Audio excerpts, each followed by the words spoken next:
Alrighty, and I am live. I totally wasn't going to do a live this evening. I was quite tired, and there's this really beautiful group that I am a part of for, I'm pretty sure it's for women. I am spiritually fierce, and there was a call to action for doing live streams about, what you stand for and what you are really passionate about and what you're initiating for this month. And so I did a live stream in that group, which actually really helped me refine part of my core messaging and I guess the undercurrents and the themes behind all of the work that I do, and the many different creative projects that I seem to be releasing into the world, and the underlying theme being that of liberation. So that was really cool to get to that kind of like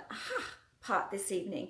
I'm just going to share this in a couple of groups, so bear with me. If you can hear me, please comment and say hello so I can say hello back to you and I can see your name, because all I can see is the little eyeball logo with a number on it. So if you want to shout out, let me know that you're there so I can say hello. Otherwise, bear with me for a second. Now my Wi-Fi's going all slow. Huzzah. All right, I'm just going to share this one. Share, where am I sharing this one? In group. Awesome. One, and I got one more, and I'll try and keep this like really quick because I have to pee. I'm 4 months pregnant, so it's like feel the pressure of baby doing cartwheels in my womb. All right, on my own timeline. All right, I think we are good to go. I'll make sure that is muted. Okay, sweet. So what I wanted to do this evening was actually share a bit of a story for you, and where I first came to the medicine of what liberation means, and what it meant to me and what it meant as an experience in my life. Now, many different people will interpret liberation in different ways, but essentially it's where you feel a sense of restriction, confinement, oppression, slavery. The liberation is to kind of remove all of that and feel that sense of freedom beyond the scope of whatever that experience is. So where I am speaking to liberation, and the way that I'm using this word, just to give that context so that we're all on the same page, is with respects to liberating myself from the shackles of my story, of this suffering and this drama that I almost felt like I was locked into via a soul contract, but that I was also subconsciously self-perpetuating in myself. So that was part of embodying the archetype of the saboteur, which manifests in many ways, shapes, or forms, and is a kind of a bit of a trickster archetype to work with. So what I specifically wanted to share was it wasn't the first moment, but I guess when you have that deep spiritual insight or epiphany, when it's like, and it's like everything just suddenly becomes revealed, like the big heavy drapes are like removed, and all of a sudden you can see this big beautiful field of flowers and like rolling, undulating mountains and sunshine and birds are chirping, whereas before it was kind of bleak and you could only kind of see this far ahead of you, and it makes your ability to weave and create your future very challenging when you're kind of operating from this narrow, blocked, limited belief perspective. So without going into too much detail, because I am very respectful to the nature of the connection point to this story, which is with another person. So I will only be sharing my truth, my expressions, and my experience from that, which of course we all know there's two sides to every story. So I can only extrapolate what I experienced and embodied and learned from that in the most authentic and genuine way possible, with utmost respect for the whole journey, because it was such a great and divine blessing. Essentially, this process of liberation and embodying it came from the completion of my marriage. And when I had the understanding that what I was a part of and experiencing and also contributing to was a psychologically abusive and manipulative construct of relationship. Yeah. So I played my part in it. I played my subconscious projections and roles, and I had my sacred woundings and pain bodied activated from expressed myself from a wounded place as well, completely owned all of that.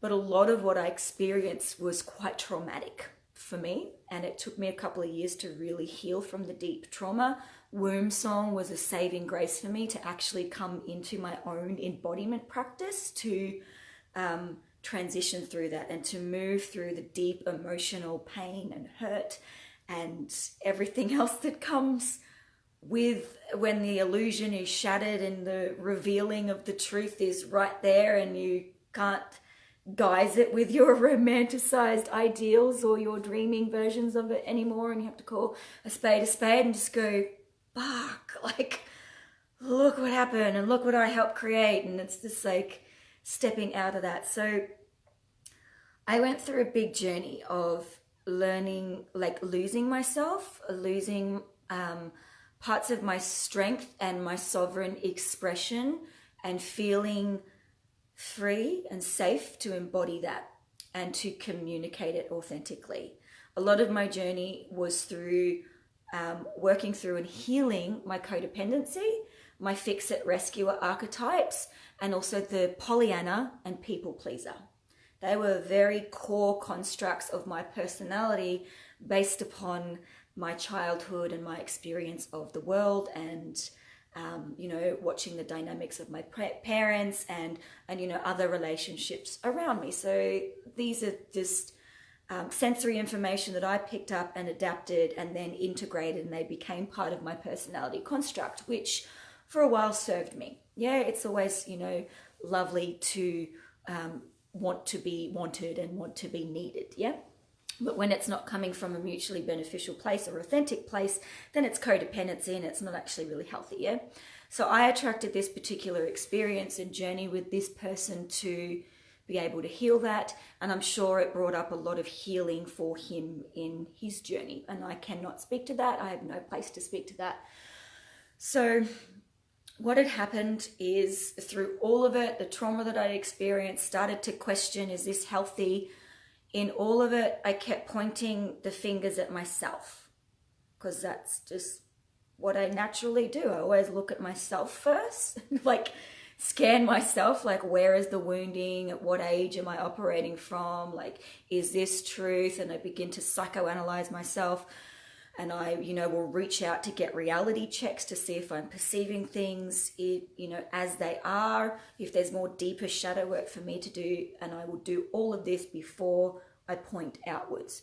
And it's actually taken me a big journey, a medicine journey, for me to be able to kind of point in such a way and call a spade and speak the truth of what I'm experiencing, knowing that it's coming from a very authentic place.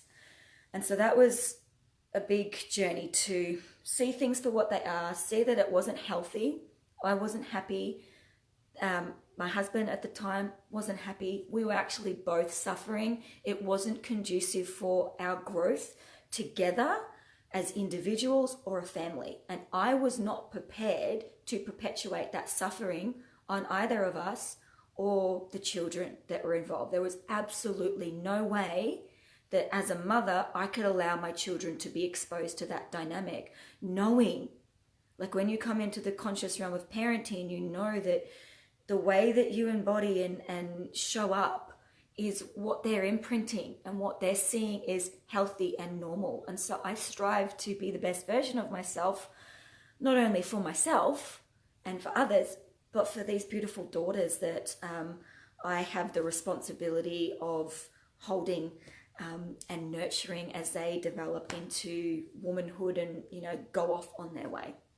So I ended up coming to that point of starting to disconnect from the journey, started to process the trauma, started to realize, no, this isn't actually healthy, Donna. Like, this is pretty fucked up. Like, this is not right.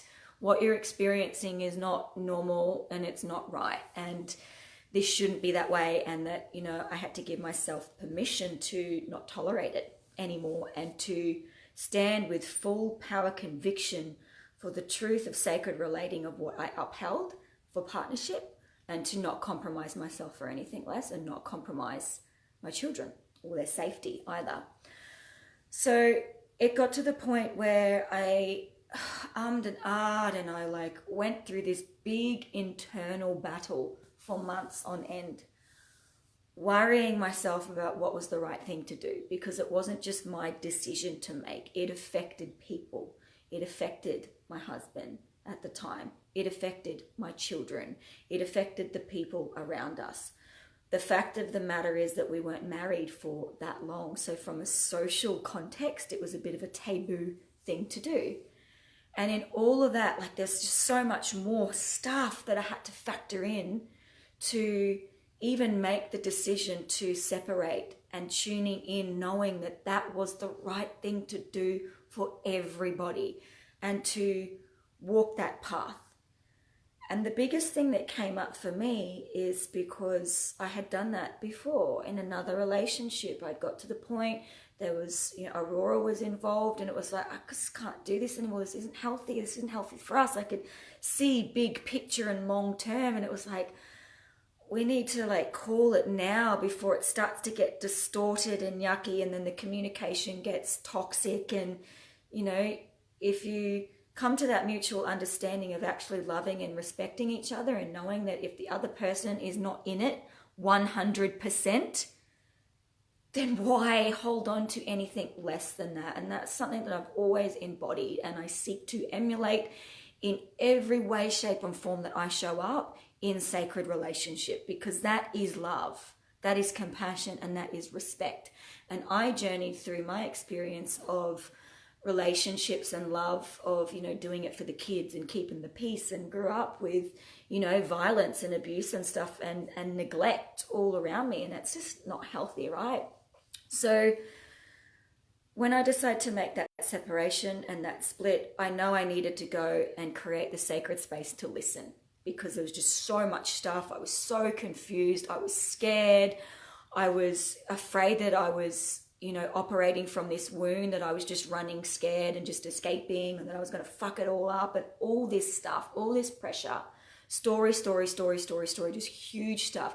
How is this going to affect him? And how is this going to affect my kids? And taking on all that weight until I was drowning. I was drowning in story. I was not myself anymore. I started to withdraw, which is part of the symptoms from experiencing trauma and abuse.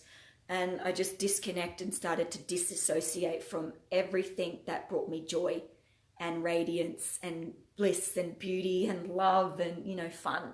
And I just kind of let it all go and went to a deep inwards catharsis, downwards descent and spiral inwards, which was necessary as part of a medicine path. And I also knew that I had the courage, and I was courageous and bold enough to do it the way that I did, and to go full gung-ho with it, because I trust myself and my ability to navigate the shadow realms and, you know, the dark recesses of the human psyche, because it's just I don't know if we could call it a Scorpio thing, or, you know, this kind of archetypal energy, but it's something that I'm fluent in and that I'm not scared of, because I know the gift and the medicine of when you go through the depths of your pain and you come out the other side of it. So I knew I had to create a sacred space to listen. And that was the first thing that I could hold on to, which helped me step onto the pathway of liberation, was to first remove myself from my familiar environment, to get out of the house, get out of space. So I went inland. I went to Chillago. I went out into desert country, right into dry country. And I don't know why, but I felt called out there. And it's beautiful because there's all these incredible cave systems throughout that landscape. And there's something about that land which speaks to me deeply, and it holds me. And as soon as I got out there, because I live in the rainforest, I kind of felt like all the mold and the shit just kind of started to defragment, and I could be in the vastness of the open sky. And I felt like I'd taken that breath, given myself the opportunity to take that breath out of all the busyness and story and stuff going on. So I took Maya out there. Maya was only little, and I booked a little donga out there and just had time to be and to reflect and to sit and to listen, to sit on country, to be held by the land, to be held by the Great Mother.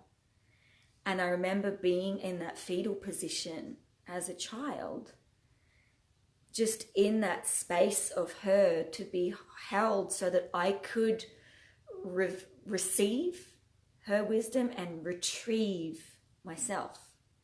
Yeah, so it's kind of going into that cocooning of the womb to go deep within myself to rebirth myself, because I was dying in such a beautiful and metaphorical way. Every connection point to who I thought I was in relation to that was dissolving. And I had the courage to go through that process.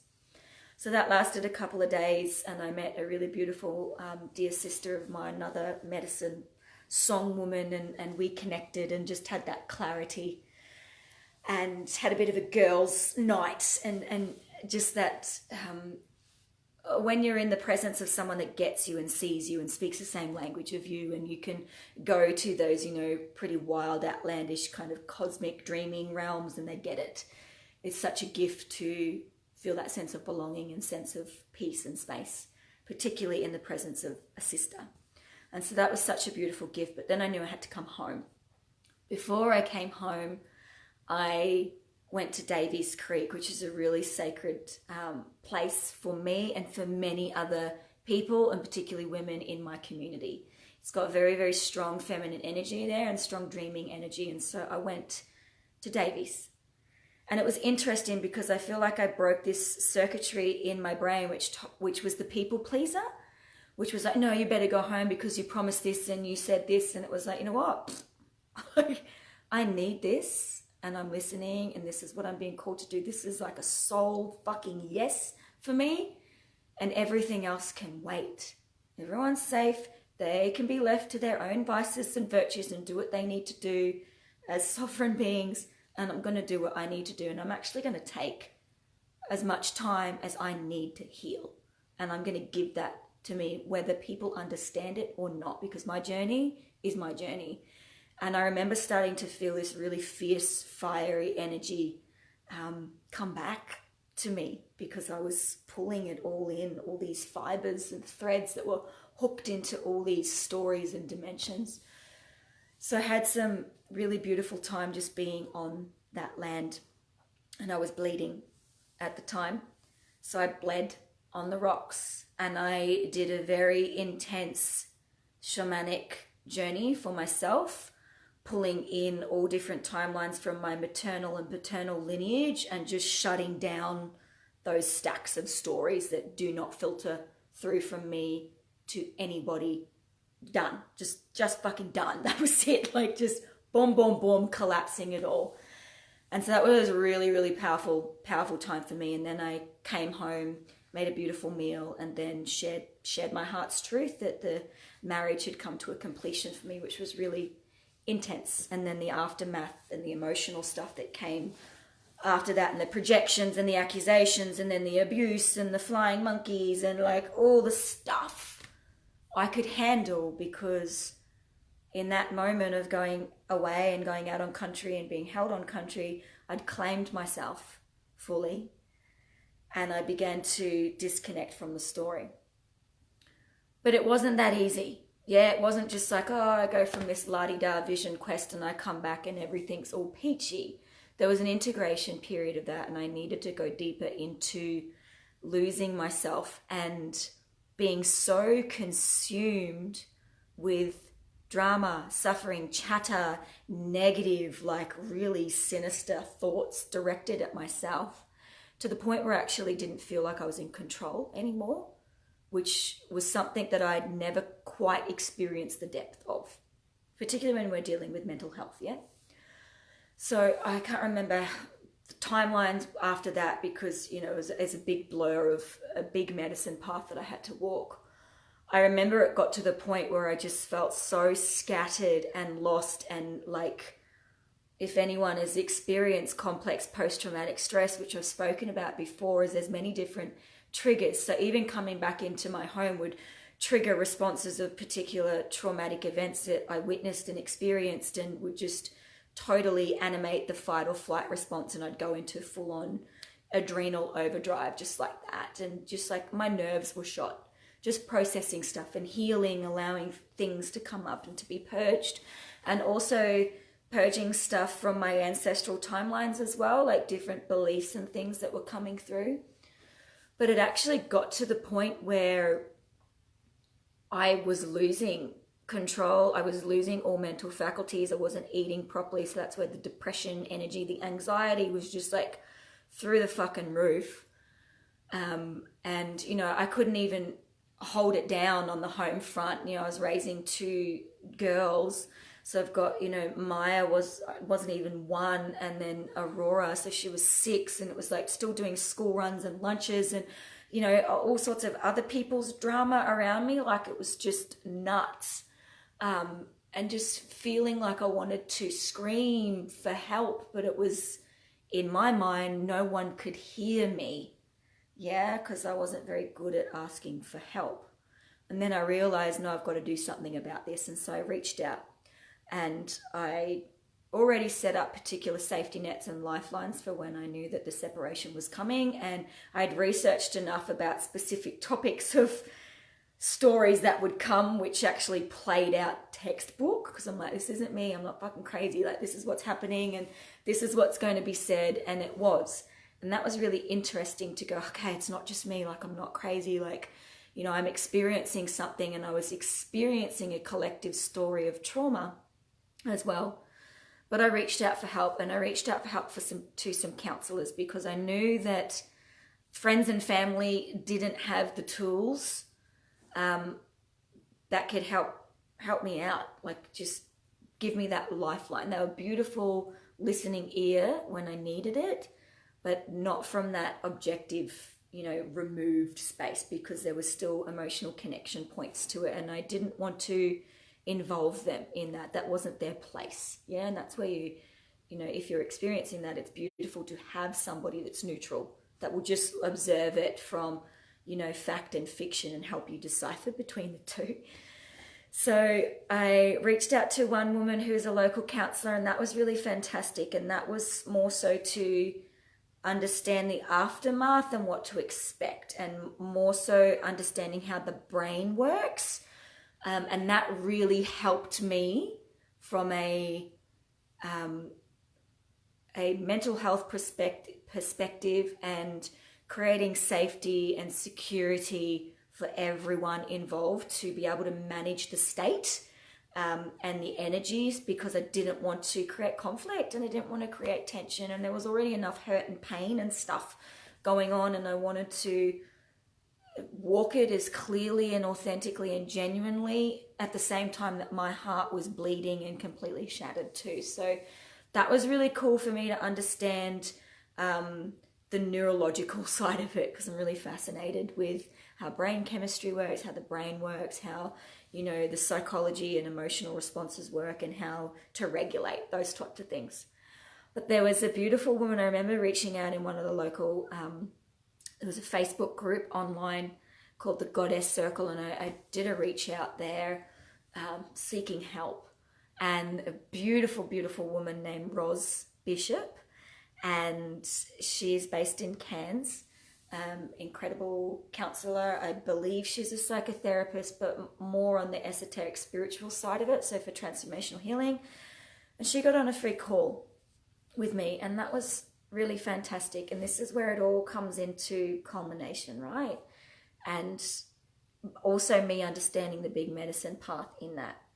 So I was on the phone to Roz, And Roz, if you see this, I love you, beautiful powerhouse woman. Like, what you do in the world is incredible, and I honor you. Like, you are gifted, woman. And yeah, the world is blessed just to have your presence, and also your beautiful family as well.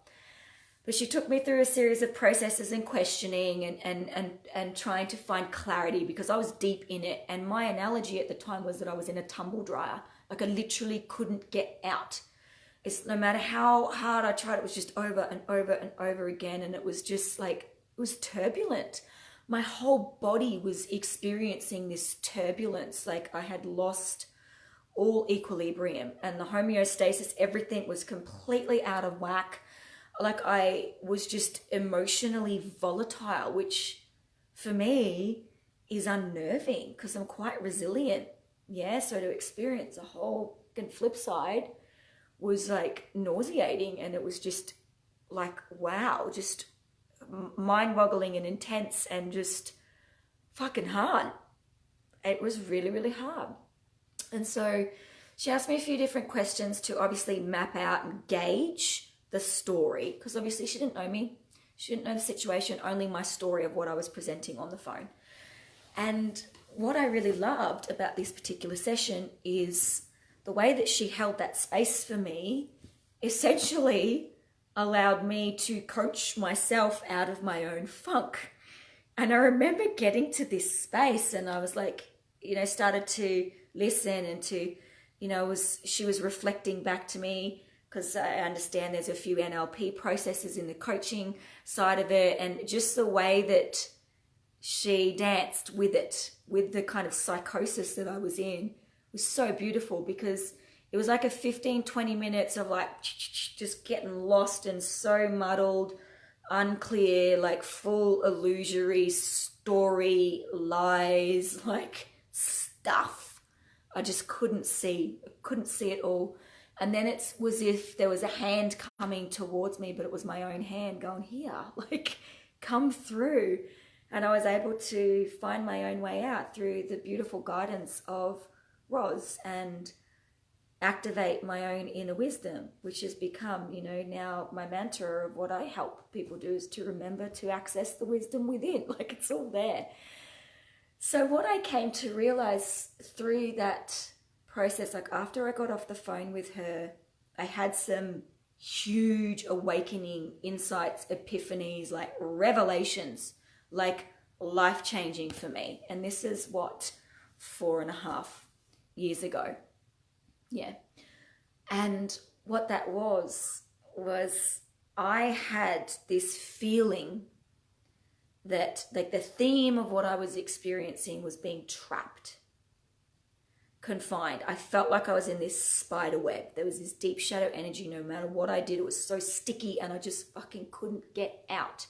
I felt so stuck. I felt preyed upon, like all this, big story around it.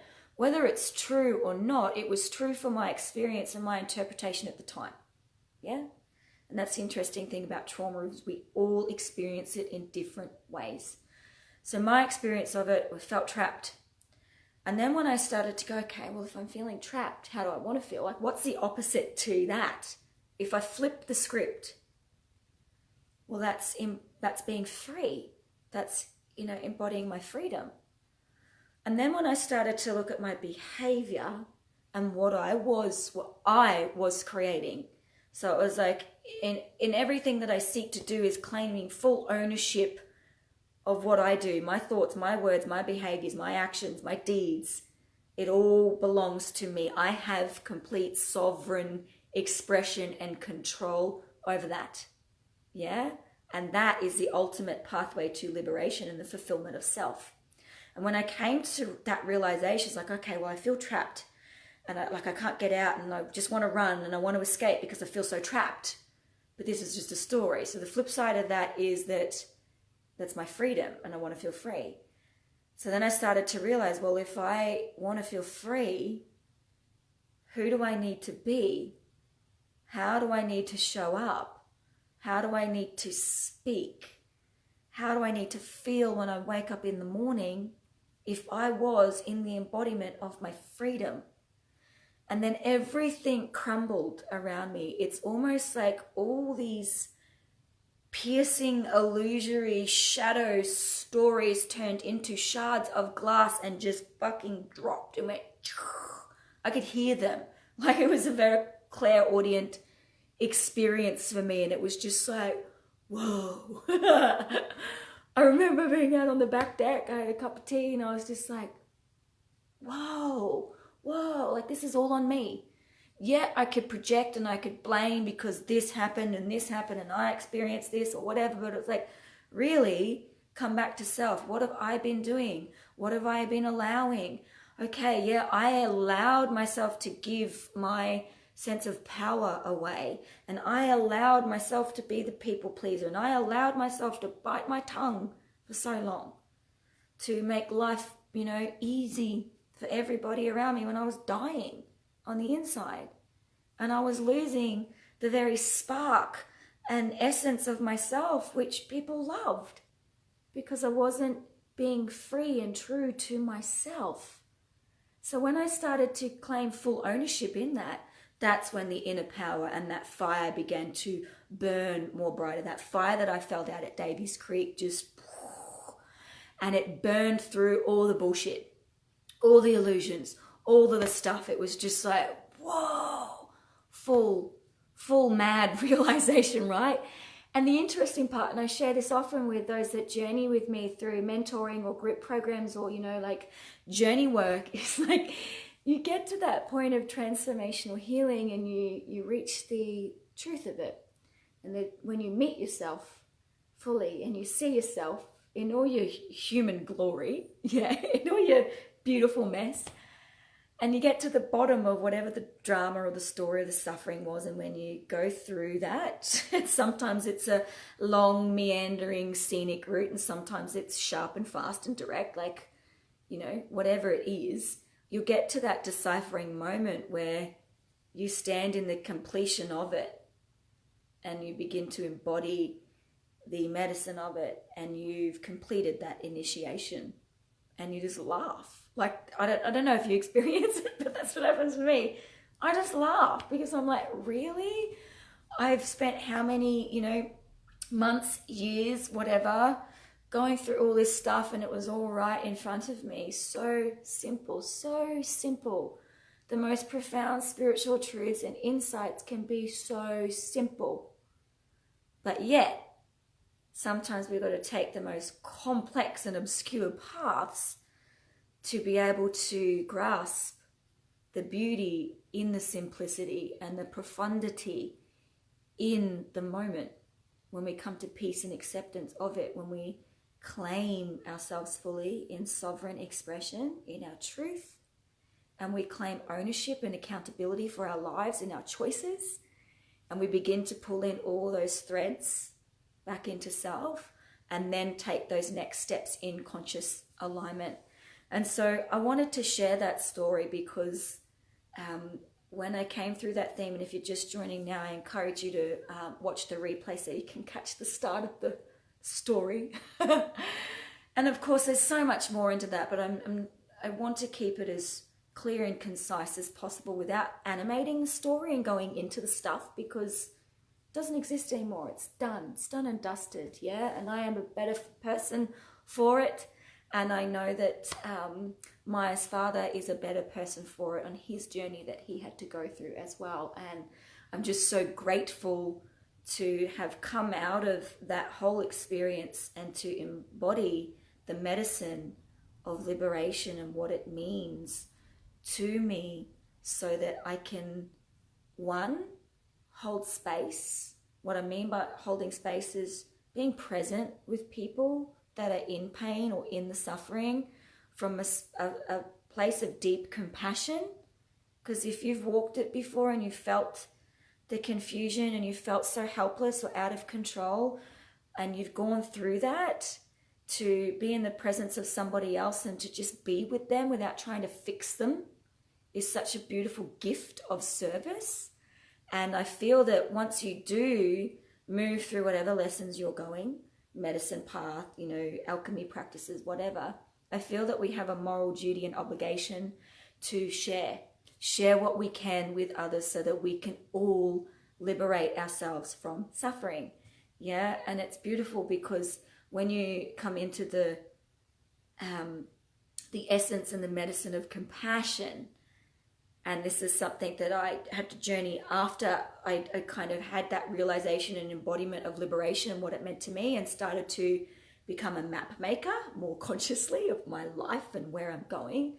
Then I had to learn the medicine of compassion, and with that came boundaries as well, so that I could be that safe place and person for people to turn to, and people will continually do that because of the nature of who I am and what I've been through and what I have embodied. And I feel that all of our pain that we experience, when we show up boldly and courageously and face it, we have the ability to move beyond it, yeah, and to embody the gift and the medicine that it can actually enrich, I don't even know if that's the word it is now, our lives for the better, that we can create more depth and meaning because we've experienced that, and that we can connect with each other in a more authentic and powerful and genuine way because we've experienced what we've experienced. And I think that more and more, particularly within the spiritual scene, I guess you could call it, there's more and more people seeking that genuine connection of storytelling and holding that space for each other to reveal that inner wisdom, so that you are taking yourself through your own process. Nobody ever does it for you. Doesn't matter if you're doing programs or whatever, they're, you know, a beautiful facilitation for the path, or to maybe show you a direction to go to, or give you tools and insight. But ultimately it's always you doing the work, doing that deep soul work and connecting to your soul's purpose and living your life on purpose. You're doing it purposefully, not becoming victim to the story and to your suffering, and allowing yourself to stay caged in your own mental slavery. You know, we bring in Bob Marley right now. That'd be awesome. So I'm going to wrap this up. I wanted to share that I hope that it's provided some value or connection, or you're just like, yeah, I've experienced the same thing. You know, what I experience is not, you know, completely unique to me. I think that we all have different themes from a collective perspective that we journey with, and that you begin to see it in each other as well. And what's fascinating, just quickly, is that when I kind of came through that big initiation period, all of a sudden I had new eyes to see. Like the rose-colored Pollyanna glasses were like fucking shattered, right? Just that innocence was just, and I started to see more clearly. And that was beautiful, because all of a sudden I would be interpreting information around me which I was blind to before, because I didn't have the language for. I hadn't fully experienced the depth of it. And then all of a sudden I could see it, and I'm like, oh, I know this. Perhaps you should research this, and maybe this might be helpful. Look into that, you know. I'm here to help if you need. Just reach out, give me a hoy. And I think that that's part of the beauty of it as well. And I also believe in guardian angels, in the sense that we are all that for each other. And that sometimes you are going to be that person in somebody's life because you've experienced what you've experienced, and someone might be in the thick of it, and you just show up at that moment in time to be able to share with them your heart and your beauty and your stories, which can help liberate them. And sometimes it's going to be other people in your life that just either happen to show up, or perhaps you reach out and connect with. And I also want to say that if anybody is going through the drier cycle or the inner turbulence, then reach out to find somebody that you connect with and resonate, that can support you through that, because it's so much easier when you can share that, vocalize it, and you have somebody that is outside of your story that can help you connect with what the truth is within you and what you actually want and you want to create in your life, so that you see that beautiful hand coming towards you, which is your own, and you help yourself rise up. I think experiencing that So like going on the full spectrum, being the mentor and the, you know, the coach, not really, don't really like resonate with that term, but it's, you know, the industry thing, but being that person that people go to and holding space and, you know, putting on ceremonies and rituals and all of the stuff, and the teacher archetype, to then experience the depth of totally losing my way and feeling so consumed by it, feeling so small and helpless, and understanding what it takes to actually make a phone call or to reach out is huge. So I actually want to sit here this evening and honor that. If you have done that to help yourself, I honor and I bow to you, because holy fuck, that is huge in and of itself.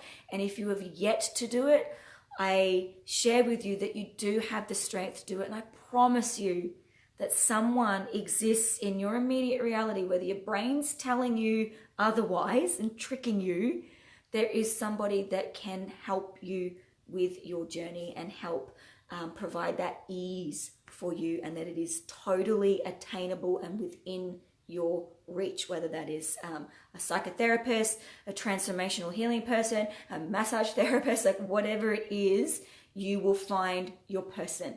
And there are so many people around you, and you are so held in this. You are never alone, even if you think you are. The other thing, just quickly, if you are in Australia and you are experiencing that, you know, intense overwhelm of depression, energy, anxiety, things just don't feel right for you, go to your GP and you can get on a mental health plan. It is part of the public health services available to you, and you can see a counsellor for free and to start those therapy sessions. Therapy is a beautiful way to just take the pressure off, take the load off. And once you speak it and share with somebody else that's trained to listen deeply in a specific way, it helps to ease the burden that you feel that you're carrying alone. And I just kind of want to break the taboo around therapy, particularly if you're a guy. For some reason, there's this like disconnect that within that masculine archetypal energy, that reaching out for help is not strong. And I'm here to say that it fucking is, because if anyone has done it, you know how much strength you have to summon to go, I'm actually not okay. Like, it takes a lot of awareness and deep insight and strength of self to realize that, to actually reach for something to help yourself through whatever you're going through.